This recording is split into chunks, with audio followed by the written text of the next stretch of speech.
कि पाकिस्तान के popular leaders को, पाकिस्तान के अवाम की क़यादत करने वालों को हटा दिया जाए, उनके ऊपर कातिलाना हमले किए जाए और उनको मिटा दिया जाए। ये पहला मौका नहीं है पाकिस्तान में।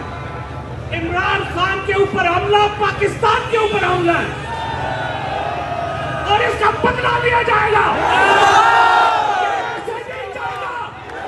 हमारे बच्चों का खून यहाँ पाए, हमारे लीडर का खून यहाँ पाए, ये बदला लोगे। पाकिस्तान के तरीके इंसाफ के लोगों को मैं कहता हूँ, वादा करो, बदला लो।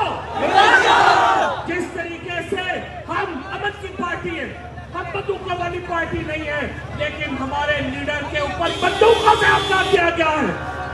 उस दिन लोग जो इसके पीछे हैं वो कान खुल के सुन ले, आप कान खोल के सुन ले, हम इसका बदला लेंगे इंशाअल्लाह।